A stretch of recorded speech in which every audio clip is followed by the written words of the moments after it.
Hi అండి, రండి ఈరోజు మనం కొబ్బరిపాలు రైస్ చేసుకుందాము. దానికి ఒక ఫుల్ కొబ్బరి తీసుకొని దాన్ని చిన్న చిన్న ముక్కలుగా ఈ విధంగా చూపించిన విధంగా కట్ చేసుకొని మిక్సీ జార్లో వేసి కొద్దిగా ఒక అర స్పూన్ సోంపు వేసి పక్కన పెట్టుకోండి.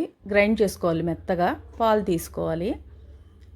1.5 గ్లాసు బియ్యం తీసుకొని నేను ఒక హాఫ్ అన్ అవర్ ముందర నానపెట్టుకున్నాను.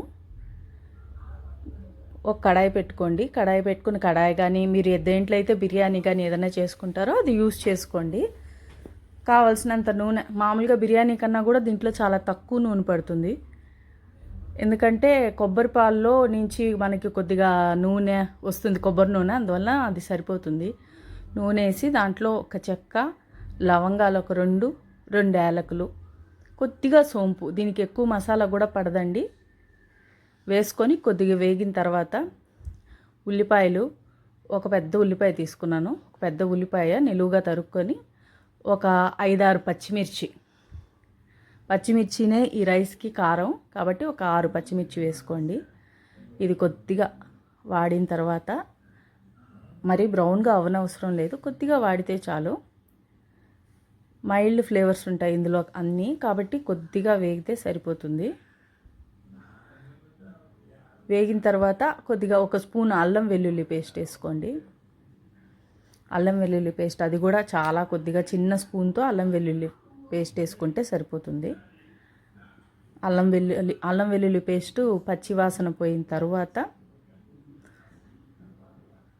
మిగతా ప్రాసెస్ చేసుకోవాలి. పెద్ద ప్రాసెస్ ఏముండదండి, ఇది చాలా ఈజీ, కానీ టేస్ట్ మాత్రం సూపర్గా ఉంటుంది. పక్కన సైడ్ డిష్ హెవీగా మటన్ చికెన్ తినే వాళ్ళైతే అది పెట్టుకొని తింటే సూపర్గా ఉంటుంది. కొత్తిమీర మన చేతి నిండా, ఒక చేతి పిడికి నిండా వచ్చేంత వరకు, పుదీనా తీసుకోండి. పుదీనా వేసి కొద్దిగా మరీ వాడిన అవసరం లేదు, నూనెలో వేయంగానే ఇంకా కావాల్సినంత సరిపడంత ఉప్పు చేర్చుకోండి. ఉప్పు వేసిన తర్వాత మనం రెడీ చేసి పెట్టుకున్నటువంటి కొబ్బరి పాలు, 1.5 గ్లాస్ బియ్యం తీసుకున్నాను. ఆ 1.5 గ్లాస్కి నేను 3 గ్లాసులు కొబ్బరి పాలు తీసుకున్నానండి. బాస్మతి రైస్ తీసుకున్నాను. 3 గ్లాసుల కొబ్బరి పాలు నాకు కరెక్ట్గా సరిపోయింది. ఉప్పు అవి మీరు ఈ స్టేజ్లో చూసుకోండి, సరిపడినంత ఉప్పు వేసుకొని చూసుకోండి. మరుగు వచ్చిన తర్వాత రైస్ వేసేసుకోండి. రైస్ వేసుకొని ఒక 15 మినిట్స్, 5 నిమిషాలు కొద్దిగా హెవీగా మంట, తర్వాత మీడియం సిమ్లో పెట్టేసి ఒక 10 నిమిషాలు ఉంచుకొని ఓపెన్ చేసి చూస్తే, వెంటనే ఓపెన్ చేయొద్దు, ఒక 10 నిమిషాలు ఉండండి. 10 నిమిషాలు స్టవ్ ఆఫ్ చేసిన తర్వాత ఒక 10 నిమిషాలు ఆగిన తర్వాత ఓపెన్ చేసి చూస్తే మన కొబ్బరి పాల రైస్ రెడీ. చాలా బాగుంటుందండి, సింపుల్ బట్ చాలా బాగుంటుంది. ఒక్కసారి ట్రై చేసి చూడండి, మీకే నచ్చుతుంది.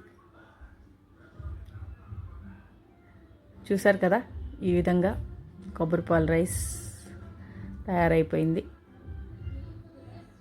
పొటాటో ఫ్రై కూడా చాలా బాగుంటుందండి దీనికి, ఉట్టి పొటాటో ఫ్రై.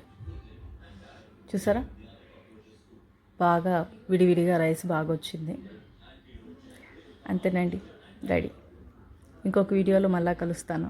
నచ్చితే లైక్ చేయండి, సబ్స్క్రైబ్ చేసుకోండి. Thank you.